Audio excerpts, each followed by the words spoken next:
Alors, quels sont les principaux enseignements keynésiens? Alors, ça part dans tous les sens avec Keynes. C'est le personnage, si un jour vous lisez une biographie de ce personnage, c'est un personnage d'une richesse et d'une complexité assez fabuleuse. Donc, évidemment, ces idées sont extrêmement prolixes. Alors d'abord, on peut dire que la pensée de Keynes est révolutionnaire. Alors, je pense que quand je dis ça, il doit se retourner dans sa tombe. Parce que Keynes, c'est quasiment un aristocrate. Donc c'est certainement pas un homme de barricade. Mais elle est révolutionnaire dans la manière où ça va quand même secouer le petit monde de la science économique en proposant des analyses totalement différentes.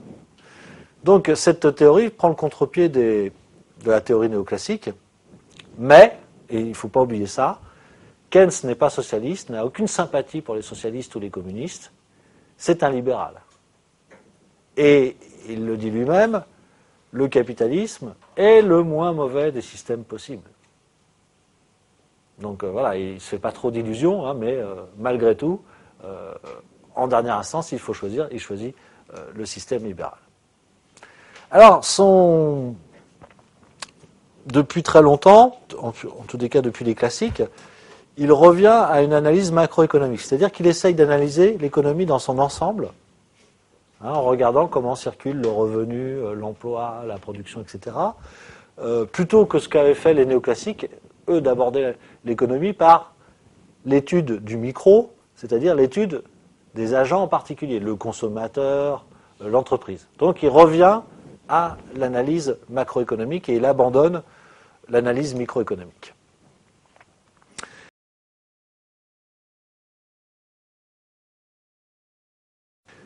Il va changer aussi de mode de représentation du système économique, puisque la pensée libérale dominante, tout inspirée par les sciences physiques qui se développent à cette époque, perçoivent les choses en termes d'équilibre.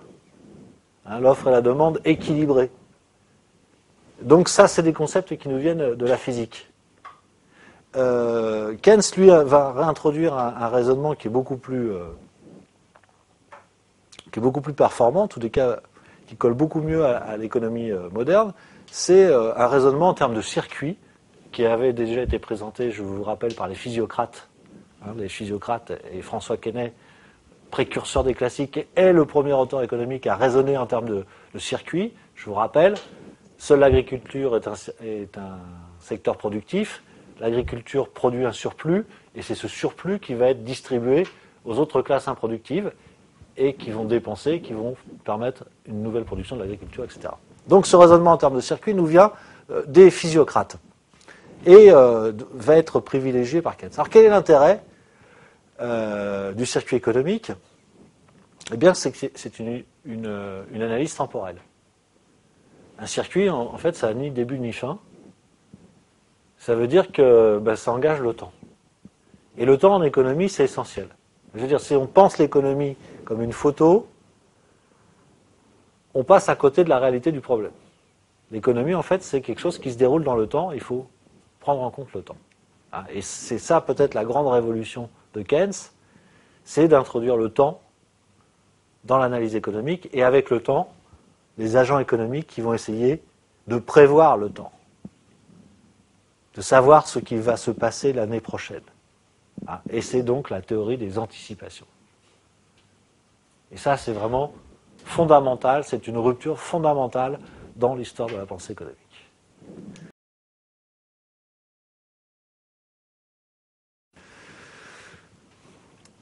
Alors, autre idée extrêmement importante chez Keynes, c'est l'importance qu'il accorde à la demande globale. La demande, j'aurais dû préciser, effective globale. C'est-à-dire tout ce qui va être demandé, tous les biens et services qui sont demandés aux entreprises. Alors vous comprenez bien que les entreprises ne sont pas en mesure de produire suffisamment vite, et donc elles n'attendent pas que la demande s'exprime pour produire. Il y a une longueur du cycle de production qui fait qu'il y a des délais importants. Donc, les entrepreneurs sont amenés à anticiper la demande. C'est-à-dire à se dire, voilà, dans 3 mois, mes clients vont m'acheter telle quantité de ce produit, très concrètement. Comment les entrepreneurs s'y prennent-ils pour prévoir cela? Eh bien, ils font une analyse de leur vente actuelle, de leur vente passée. Ils essayent de sentir l'air du temps. Est-ce que c'est un air qui inspire confiance ou méfiance? Et ils font donc des projections sur ce qu'on va leur demander dans 3 mois, dans 6 mois, dans 1 an. En faisant cela, ils n'avaient même pas besoin de calcul à faire. Il suffisait d'aller voir Madame Irma, la voyante, et on obtenait à peu près le même résultat. Si on part du principe que l'avenir n'est pas connaissable, on peut essayer d'anticiper tout ce qu'on veut avec toutes les méthodes qu'on veut. On a toutes les chances de se tromper. Et donc, c'est dans ces erreurs de prévision économique qui sont fatales que Keynes voit finalement l'origine des crises économiques. Donc ça, c'est extrêmement puissant puisque on sait depuis sa théorie, on sait qu'effectivement, la prévision, l'anticipation, elle est d'une part obligatoire dans tous les comportements économiques. Quand le chef d'entreprise investit, c'est qu'il regarde à 4 ou 5 ans ce que va lui rapporter son investissement. C'est-à-dire qu'il fait des plans sur la comète, notre entrepreneur. Il peut se passer n'importe quoi qui fasse que finalement ça ne se passera jamais comme il l'a prévu. Et pourtant, tout le monde investit en se disant, voilà, dans 5 ans, j'aurai rentabilisé mon investissement et je vais commencer à gagner de l'argent. Tous les décideurs d'entreprise raisonnent de cette manière-là. Et évidemment, il y a toutes les chances pour que ça ne se passe pas ainsi. Donc c'est le problème c'est le problème économique essentiel que ce problème d'anticipation du futur.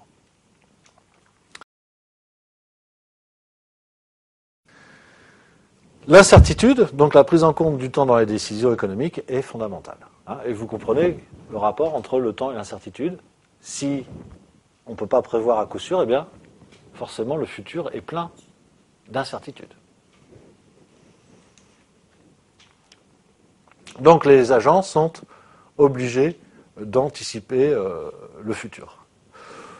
Quand on prend un crédit pour s'acheter une maison, par exemple, ou même une voiture, qui engage beaucoup moins sur le long terme, évidemment, on anticipe qu'on va garder son travail et son revenu, on anticipe qu'on va pouvoir rembourser.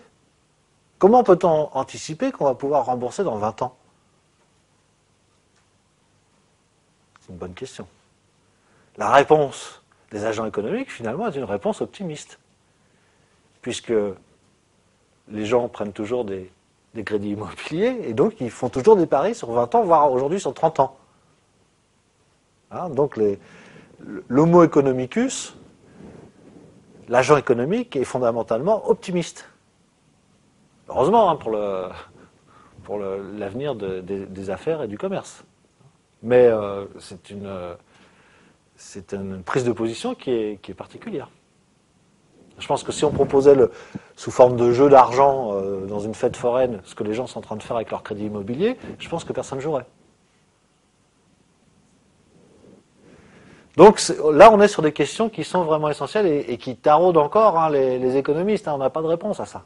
On est obligé d'avancer dans le temps, sauf qu'on ne connaît pas le temps, et donc on va commettre un certain nombre d'erreurs. Et quand on agit, quand on décide, on sait qu'on commet des erreurs. Voilà. Et il faut faire avec.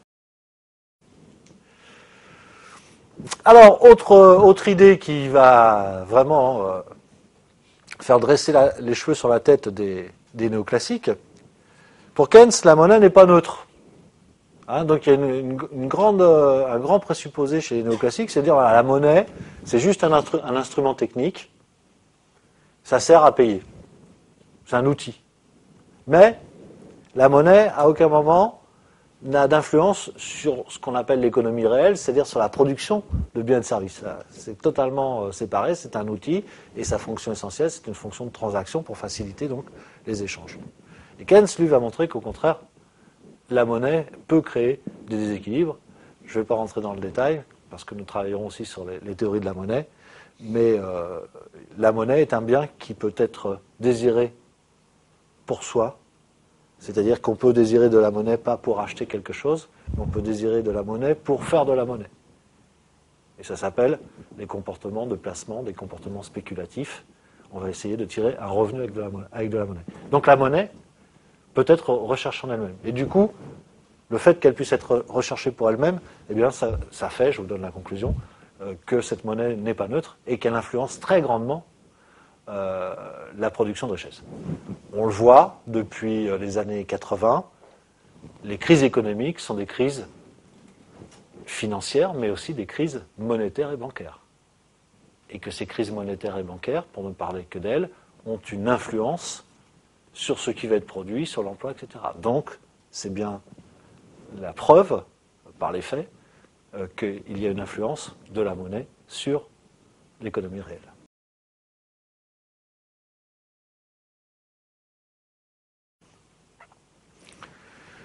Autre idée, grande idée, celle-là qui est plus connue évidemment, l'État devient un acteur essentiel de la vie économique.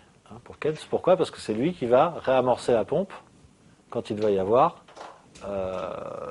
des problèmes de conjoncture, quand il va y avoir des tendances à la récession. Et donc l'État aura pour mission, l'État keynésien aura pour mission de mener des politiques de régulation conjoncturelle. Il a une autre mission, l'État, qui n'est pas dans le domaine économique, mais qui est dans le domaine social pour Keynes, qui est cher à Keynes, c'est la mission qu'on appellerait aujourd'hui d'État-providence. C'est-à-dire d'assurer, d'organiser en tous les cas, la protection sociale des individus contre les grands risques de la vie, la vieillesse, la maladie, etc. Et de ne pas laisser les pauvres dans l'indigence. Et pourquoi, donc on peut dire, oui, Keynes c'est un philanthrope, c'est possible, j'en sais rien, mais il y a une raison qui est beaucoup plus objective à ça. Il a conscience que dans les années 30, le capitalisme est en concurrence avec le socialisme et l'économie centralisée et planifiée. L'économie soviétique a quand même rattrapé pour l'essentiel, en termes technologiques, en termes d'industrie lourde, a rattrapé l'Occident. Donc apparemment, le modèle économique fonctionne bien. Et il fait partie des gens qui pensent que si ça continuait comme ça, effectivement, on basculerait, le monde entier basculerait dans le communisme et dans le socialisme. Donc il dit, voilà, c'est à nous de prendre les choses en main et de ne pas permettre trop d'inégalités sociales. Chez nous, il faut assurer un minimum de bien-être à tous les citoyens. Et ça, c'est pas les entreprises qui vont le faire, c'est pas l'économie de marché qui va le faire, c'est l'État. Donc c'est une manière, c'est peut-être la meilleure manière d'échapper au socialisme. Pour vous dire quand même qu'il était libéral, puisqu'il prévoyait même des systèmes de protection sociale pour que le socialisme n'apparaisse pas dans les pays développés.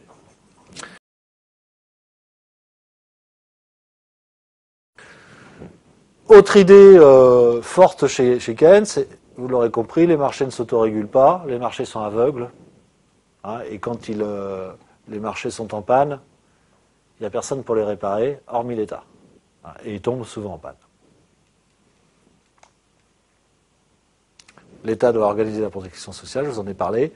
Donc finalement, pour conclure, Keynes est un libéral qui s'oppose au socialisme et au marxisme, mais ce libéral est très différent des libéraux que l'on a pu classer sous le terme de néoclassique. L'économie de marché est le moins mauvais des systèmes. Alors, on voit bien à travers tous ces points que la pensée keynésienne, elle part dans tous les sens. On voit bien que sa réflexion, elle touche beaucoup de domaines qui sont essentiels à la vie économique, comme le rôle de l'État, qui est cher aux libéraux, comme le statut de la monnaie, mais aussi comme l'interférence de la puissance publique dans le bien-être des individus. Alors ça, c'est quelque chose qui, évidemment, effraie tous les libéraux. Et cette nécessité de faire progresser le bien-être, c'est quand même au cœur de sa théorie.